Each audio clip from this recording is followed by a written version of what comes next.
Hello, this is Toby, and before we get to today's episode, I have a couple of quick things to mention. The first is another one of my customary occasional apologies for sound quality.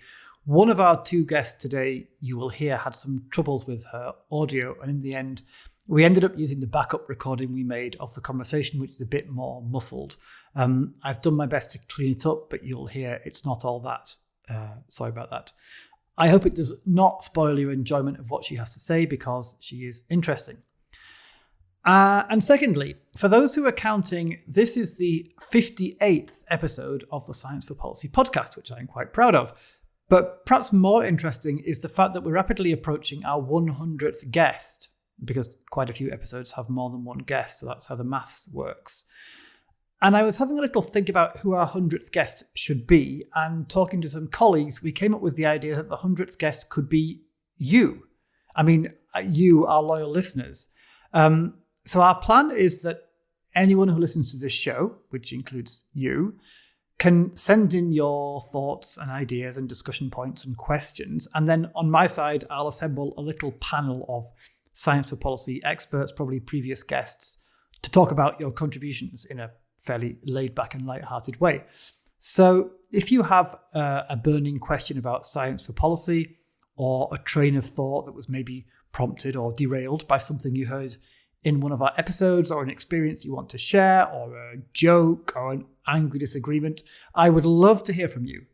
I believe in the podcasting world, it's called a mailbag episode, although if anyone submits their question as an actual letter in an actual mailbag, I think I'll probably be a bit confused by it. Much better, I suppose, to send me an email at podcast@sapea.info, or write to Sapea on Twitter @Sapea News, or on LinkedIn, or indeed leave a question in the YouTube comment if you're watching this on YouTube. Whatever you like, really. You'll figure out a way to reach me, and I will figure out a way to use your submission if it fits in our show. And of course, if we use your comment, we'll acknowledge you and your organization and let's say send you a check for 20% of the sale price of the episode or something like that. Anyway, I'm looking forward to being deluged by interesting questions. There's no particular deadline except that it'll be the next few weeks when we approach our 100th guest. So get your thinking caps on. Thank you very much, and on with the show.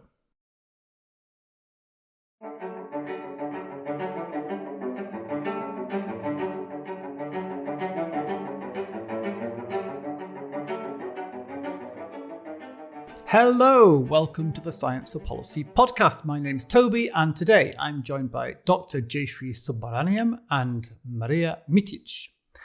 Marija Mitic is a policy analyst at the European Commission, where she helps to administer the Marie Skłodowska-Curie program, with a special responsibility for the policy impact of research funded through that program. And Dr. Subrahmaniam is a biologist based at Aarhus University in Denmark, where she works on deciphering the chemical language of plants. And by the way, she also chairs the science policy group of the Marie Curie Alumni Association. So, Marija and Jaishree, welcome to the podcast. Thank you. Happy to be here. Thank you. Thanks for having us. Do plants really speak to each other? I wish I had an answer for you right away, but that's exactly what I'm trying to find out. But to answer very briefly, yes, they do speak to each other, and in ways that are so amazing that they constantly keep me in awe. Okay, but this chemical language, how does it work? They emit chemicals and other plants detect them, and so they have a conversation, or what? Exactly. So, when you look at a plant, you just see a green thing that's probably just covering the space around you. But when you see plants in nature, they're not those static beings, actually. They are constantly emitting chemicals above ground through their leaves, through their roots, everywhere. And then they're constantly talking to not just each other, but to their environment. And that's what makes it super complex, but also super exciting. It does sound pretty cool. As frequently happens, I wish we could talk for half an hour about your research, but unfortunately we are pretty much stuck discussing the science policy interface instead. So, Marija, to introduce the topic, maybe you could tell us a little bit about the Marie Skłodowska-Curie program and what it does. Yes, with pleasure. So the Marie Skłodowska-Curie Actions, or MSCA, to make it maybe easier, the next... Yeah, good idea. MSCA. That will shave 5 minutes off the episode in itself. So MSCA are youth programs for training, mobility, and career development of researchers. They are a bottom-up excellence program, which means that they support excellent research and researchers in all scientific domains, and also that they support researchers at all stages of their career and from all over the world. Now, through the main actions, what we support is the development of excellent doctoral programs and networks. We also have postdoctoral training, and we also, in general, support collaborative research, but we have an action that is specifically dedicated to staff exchanges.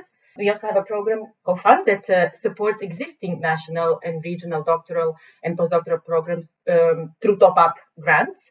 And last but not least, very importantly, we have an action that is MSCA and Citizens, which aims to bring citizens closer to science. And for this, we have large public science outreach events. And I think the most popular and the most famous probably is the European Researchers' Night, which takes place annually every last Friday in September. Generally, we focus a lot on international mobility, interdisciplinary research, and intersectoral cooperation. And our researchers have the opportunity to actually get trained in both research-related and transversal competences. Mm-hmm.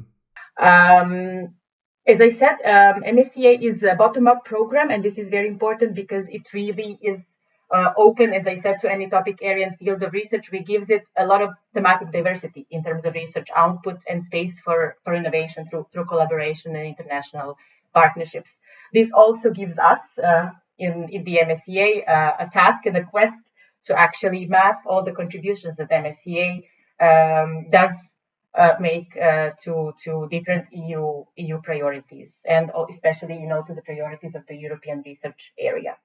Gotcha. Thanks very much. And Jaishree, if I understand correctly, you were an MSCA grantee when you were doing your PhD. No, not my PhD actually. So I got the MSCA right after my PhD. So it was actually quite interesting because that was the year the pandemic hit, and a lot of people had a lot of time to sit through and write proposals. And actually, if I'm not if I'm not mistaken, it was the most number of proposals ever received under any Horizon 2020 project. That year, we had about 11,000 proposals for the MSCA postdoctoral fellowship. But it was quite a surreal feeling. Sure. So many more applications, but presumably no more grants available. So just much more competitive. Yeah. Oh my God. Yes, true. Exactly. Yes, we know that the success rate, varying, but on average it's 15%. So, and the current postdoctoral fellowships are specifically competitive. We are fully aware of this. So congrats. All right, so we have the MSCA, and then we have the Alumni Association of the MSCA, which is your area, Jaishree. What's that all about? Well, the Marie Skłodowska-Curie Actions is a flagship initiative of the Commission.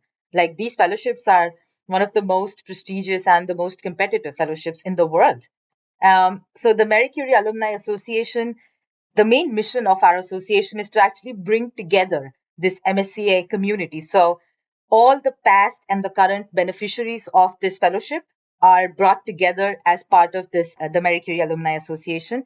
Our main aim is to just support the career development of all the current and former MSCA beneficiaries at all career stages. So you don't have to be currently a MSCA grantee. If you've been granted any of the actions, the funding under any of the actions that Marija mentioned, you are eligible to be a part of this association. The membership is absolutely free, and we aim to be a voice of researchers, across regions, across all career stages, across disciplines, and across the world. So we are basically an international non-for-profit organization. Like, currently, we have more than 20,000 registered members under the association, and this is spread across chapters, across regions, and also different working groups. And obviously, due to having all of these members coming together and working towards actions specific for researchers, we have a very strong voice to help and support and advocate for researchers and what they need.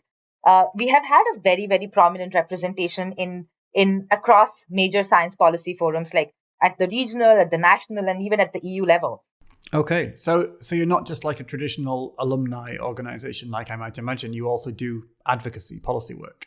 Science policy is actually one of our core pillars, but then we have other pillars, including networking, career development, science communication, innovation, etc. And like you mentioned before, I chair the policy working group of MCA. So I started working for the association 2 months after I got the funding, in fact, because I knew about the association even before I got the funding. So this is how prominent their presence is in the EU policy landscape. Obviously, like as a scientist, I feel, and I feel like this feeling is resonated with a lot of other scientists who work for the issues, that our job as scientists, I think, is incomplete without like if we just focus on a very narrow perspective of what is my work about, what is my research about, and what am I getting out of it. And I really think that it's really important for all scientists to actually understand the complexities of the policies, the legislations that make the work that we do easier or harder, or whatever the things we are facing in, and for us to all come together and work towards something which is bigger than just our sake. And which is quite interesting because my PhD was basically to understand the phenomena of altruism and cooperation in plants. And you know what? Spoiler alert, they do. And I feel like maybe I'm trying to translate exactly everything that I learned from my plants to really, translate that beyond what the just the science, and to actually make the academic space, the spaces where we are allowed to do this kind of thing, more accessible, more sustainable. And that is the core mission behind everything we do over at the MCAA. Yeah, let's all be more like the plants. So when we talk about interacting with policy, there are always these two different kinds of interaction that it might refer to. So it sounds like the main type of interaction you were talking about there is representing the perspective of your alumni, your community, the wider research community. So it's like advocacy, trying to make sure your voice is heard on the policies that affect you. That's one area. But then the other area you were touching on is more like true science for policy, where it's less about representing yourselves and more about trying to get the results of your work, the research results, into policymaking. Yeah, go ahead. No, sorry. Just wanted to say that if anything, the pandemic has taught us, it is the one thing that scientists are under this immense pressure, not just from the society, but also from these policymakers right now. Because when the pandemic hit, the entire world was just looking towards scientists to come up with treatments or understand the virus or like everything. And it was more about then the policy advisors were also relying so heavily on scientists. So I think we are right now at a very cultural moment where we have gained this momentum to be able to have a voice which is being heard, a voice which is making a direct impact. And although this has been something that the MCA has been striving towards for a long time, I think like it has never been more fertile ground than what it is right now. And Marija, on your side of things, so the MSCA program itself, I guess you also have ambitions for science to policy work. Absolutely. I mean, in MSCA, indeed, we work with this science policy nexus in different ways. So, I mean, it is not something new in the Commission, trying to have evidence-based policy making and trying to inform policy with scientific results. It's not something new, but especially on the Horizon Europe, we're dedicated to making this even more structured. And using the mechanisms that we have for informing policies with scientific evidence. What we have under Horizon Europe is the framework of feedback to policy. So it's not only related to the MSCA, but to Horizon Europe at large. There are two kind of strands, let's say, that we are working in. One is trying to enhance communication across Commission services. So, different parts of the Commission, different DGs and executive agencies joint undertaking. So we have a group where we discuss it. We are trying to communicate with each other on what we are doing and how we can enable, in a way, peer learning processes. And at the same time, we are also trying to enhance consultation mechanisms that exist, and working with beneficiaries and with the projects that we fund in order to feed our policy work with the results from our project. Concretely, for the MSCA, what we do know is that participation of policymakers in our program is quite low. So the majority of participation is obviously higher education institutions and research organizations. It's about 75%. Then we have private entities. So we support intersectoral cooperation, meaning industry, business. But participation of public bodies in general is only 1.5%. And out of this, policy making bodies, so to speak, are around 1%. And this is something that we would like to increase and enhance, because under the MSCA, we provide opportunities for our researchers at any stage to actually engage with other non-academic actors, and this includes policymakers. So what kind of policy outreach activities are you talking about? So in the different programs that we fund, there are secondments where researchers can spend a certain amount of time actually in another host institution, and this includes, as I said, policy-making bodies.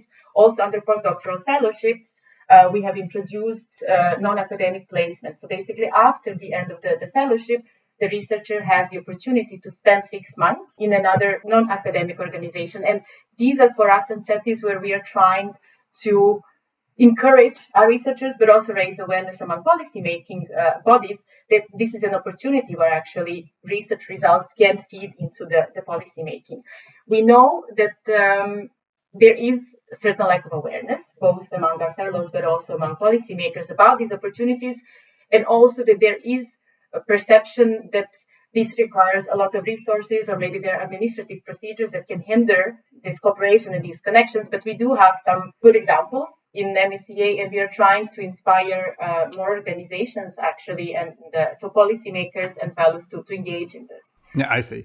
So these programs are about putting researchers and policymakers together in the same room. In May this year, we actually organized what we call a pilot matchmaking event to bring together policymakers who are interested to host researchers and the researchers who are interested to apply for PF, and to try to match them and bring them together to discuss this. Jaishree was one of our speakers in that event. So we organized it in May, and initially our idea was to really focus on postdoctoral fellowships. So it was a pilot, we wanted to test it and to see how it would work. But as kind of we suspected, registrations and interest went much beyond only potential postdoctoral fellows, and much beyond also strictly policy-making bodies. Nevertheless, we made the event in the end open to all the interested parties, because we wanted to have this conversation. We wanted to have a discussion and see actually what are the needs, the research needs from the side of policymakers, and what kind of research expertise the researchers interested in MSCA can offer. And something that where we learned, or let's say it was just a confirmation of what we suspected, is that indeed both sides really need space and need more opportunities to communicate and to discuss and to share what is needed. And we know that across member states that already there are mechanisms being put in place, that there is scientific advisors as part of ministries, and that there are more and more these links created in order to feed policies with research results. And for us, it was a very positive signal that, confirmed that events like this one can really provide this kind of space of exchange. And we, in fact, saw some very concrete matchmaking taking place during the discussions we had, because we had 2 rounds of small group discussions where policymakers presented what their needs are, and the researchers presented what their research field is and what they're working on. And already at the event itself, we saw some kind of concrete partnerships being discussed. And if I may just add, I think it is very important when we talk about, how researchers can access policymakers, because often, the assumption is that, especially if we talk about early stage researchers, that simply there is no access, or that the policymakers are, let's say, not willing to listen. What we have anecdotally mainly, learned is that it's also the question of communication and speaking the same language. And I think this is the feedback we especially get from our fellows, that it's actually just about being able to translate the results of their research in a language that is understandable. And here we're not talking only about policymakers. Obviously, we're talking also about wider public and audiences. So what we are trying to support our fellows with, in a way, is to provide them some opportunities where they can be trained to actually understand how to communicate, how to translate their research, so that it's better understandable to different audiences. Okay, so it's less a problem of interest and more a skills gap. It's like they probably lack skills at that stage of their career to be engaging with decision makers. And that is a problem not only from the side of the researchers, because they are, navigating a very insecure environment, like they have insecure careers, short-term contracts, like extreme mobility. There are a lot of these factors which hamper them to actually be active in the policy space. But I also feel like the opportunities which you were mentioning, like the effort to be increasing those opportunities is now more in focus, but it was not probably the case when I was starting my PhD, which was like about 4 or 5 years ago, whatever. But having said that, I do feel like accumulating scientific evidence is not job done.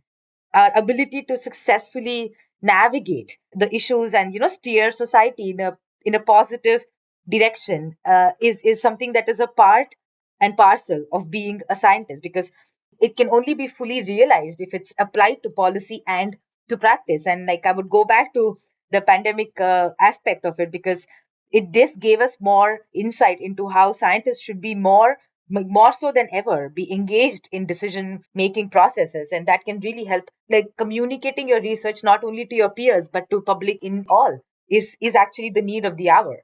But having said that, and having Maria actually explain a lot about the actions taken place from the MSCA side, basically MCAA is trying to understand this policy space and to really have the voice at the highest possible level, so that researchers and their needs are translated at the end to the highest possible decision makers, and that's actually, and to actually see to it that it's translated into a legislative action at the end.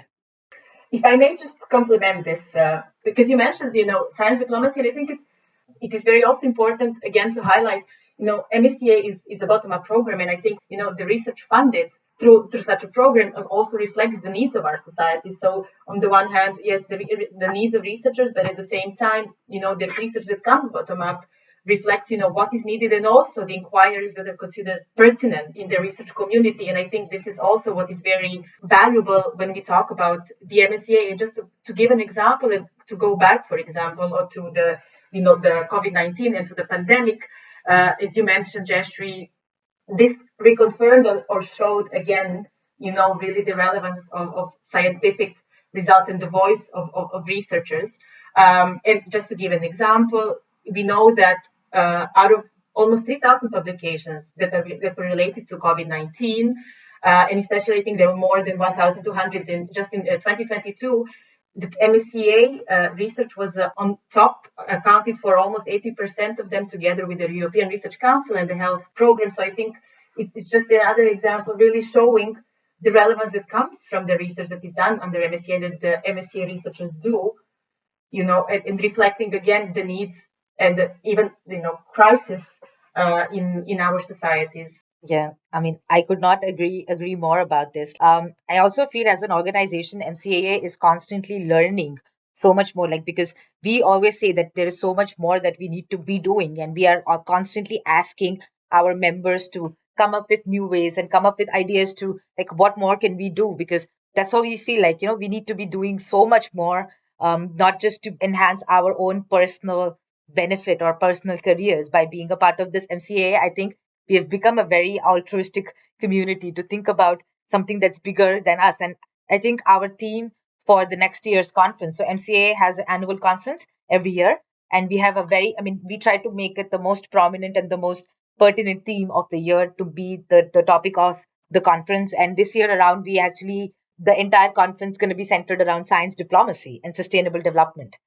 And I hope to see you there, Maria, next year, February. Yes, it would be lovely. I thought that was very sneaky of you, Jaishree, to slip that invitation in while the tape is running. So to apply a bit of pressure to Marija to respond. The pressure is absolutely not on me. I don't need pressure to join. And science diplomacy is a topic that's personally very close to my heart. So this way or another, I'm sure that I will be involved.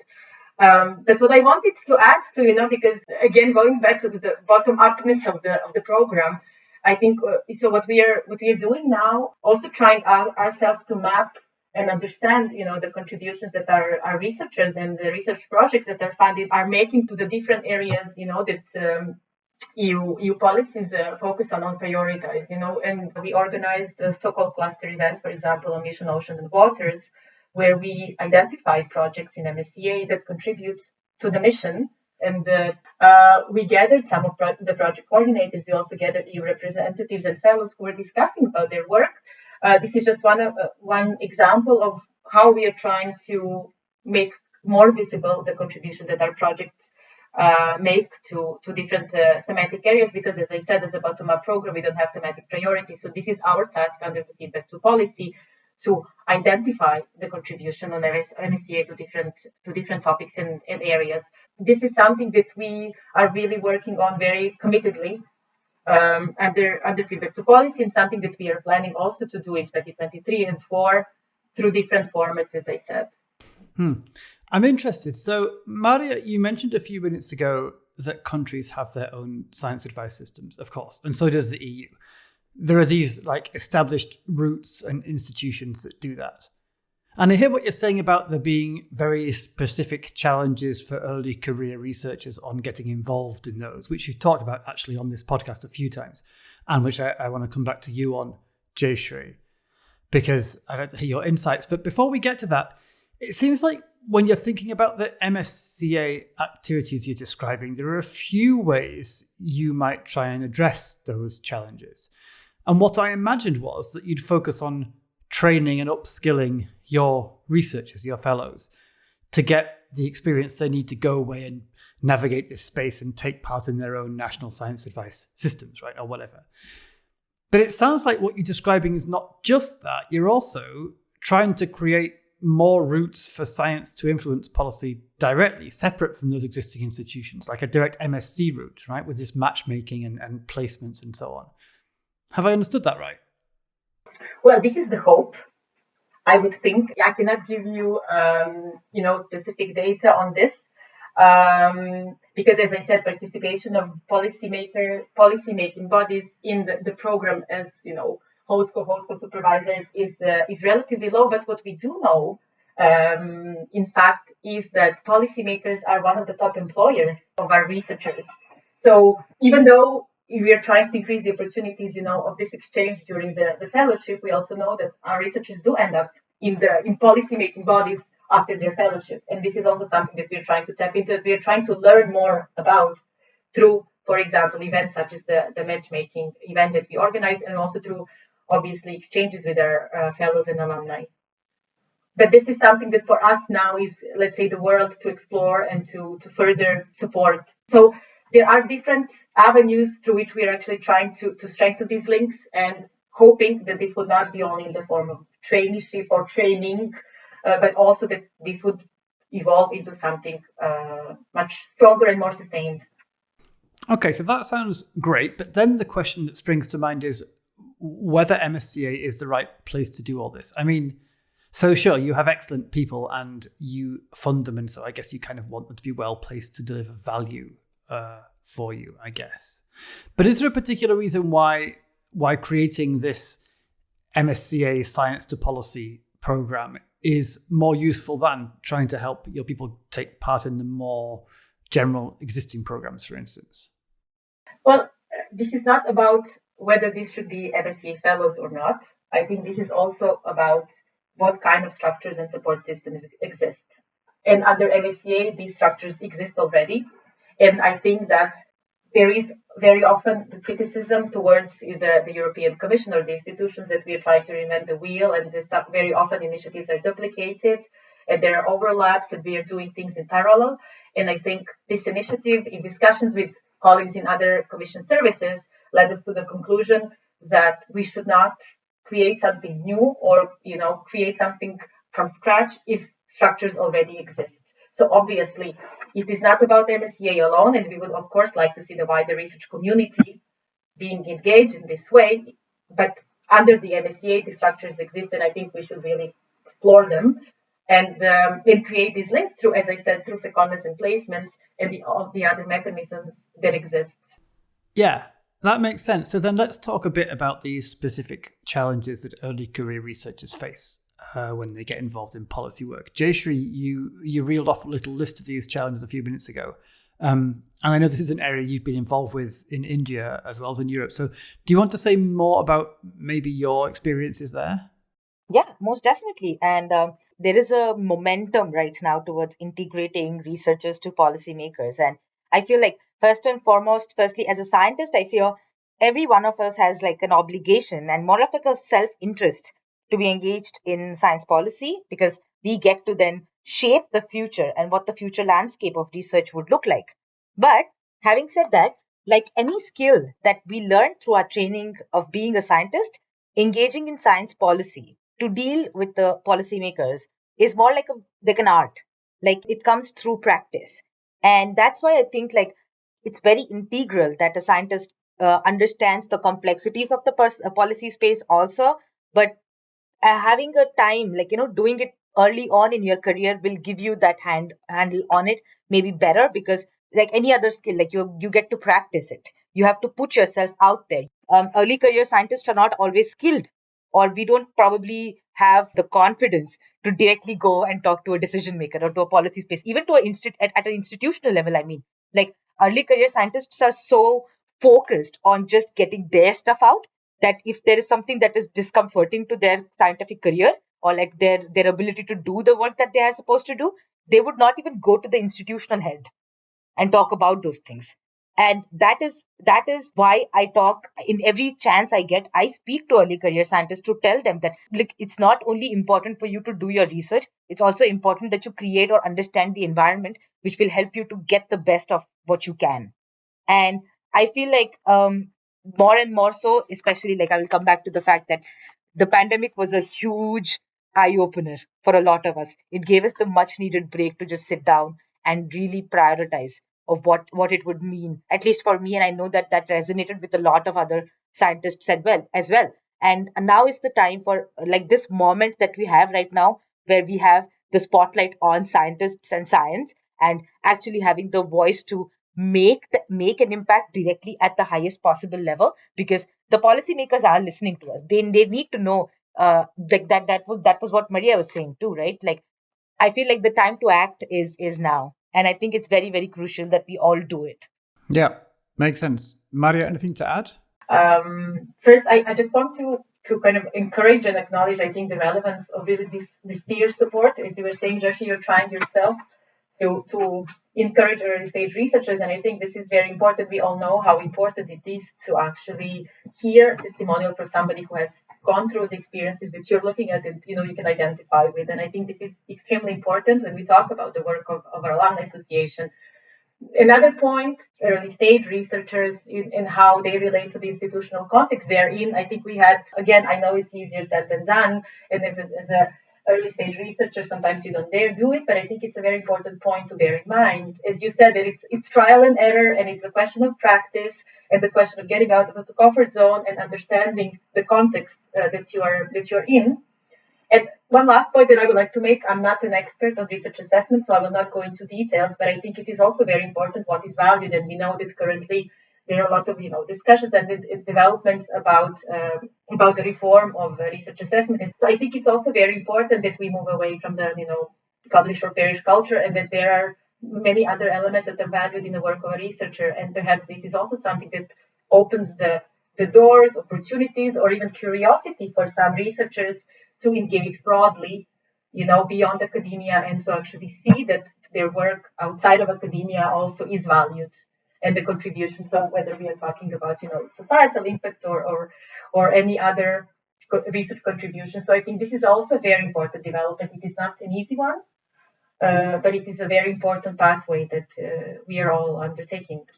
Yeah, most definitely. And we were given the look of the draft agreement on the reforming researcher assessment. And one of the things that really resonated with me was the fact that, like, going beyond this, what I was saying before, like the selfish output of what it means to be a scientist, H index, the number of grants, number of papers, and really making a more comprehensive understanding of what it means to, like, it is a privilege to be in science, like to be able to understand the natural world around us. It's a huge privilege, but to be able to go beyond contributing to your own personal gain, but to contribute to, like, say, mentoring is one part of it. Open science, they're embracing open science to a big extent. Like mental health is another thing. So all of these things it's really very, very nice to see that the commission is taking such a strong stance on reforming the entire system, because I think the system is at a breaking point. I think I read a paper recently where they were talking about that there is a paucity of postdocs right now. Like we don't have the trained scientists, trained people who are trained to follow this very, very highly skilled jobs are leaving the market because of the barriers that exist for them to be able to apply their work. And this is a huge undertaking by the commission, what is happening right now. But I think this is the change that the academic system needed. I think the system is at a breaking point, and this would be really good for us. And let us talk in a few years, Toby. Again. Yes, exactly. I agree. And I think this is a good place to draw a line into our conversation, ending on that more general comment about the state of academia and indeed optimism about how it might be changing. So I will come back in a few years, as suggested, to see if your predictions have come true. In the meantime, I need to say, of course, thank you so much, Marija Mitic and Dr. Jaishree Subrahmaniam, for filling us in on what's going on policy-wise in the Marie Skłodowska-Curie Actions and the Alumni Association. And I hope they both continue to flourish. Thank you for giving us the opportunity to share. Thank you. Thank you so much, Louis. The Science for Policy podcast is created by SAPEA. It's produced by me, Toby Wardman, with additional research and support from Agnieszka Pietrczuk. SAPEA is a consortium of Europe's academy networks representing more than 100 academies, young academies and learning societies from more than 40 countries across Europe.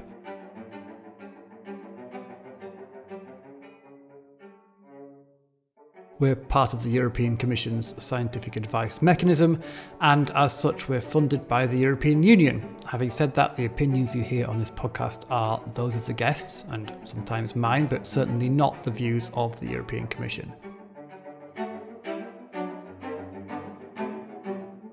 This music is composed by Carlo Alfredo Piatti and performed by Elizaveta Sushchenko, and this last bit is particularly good.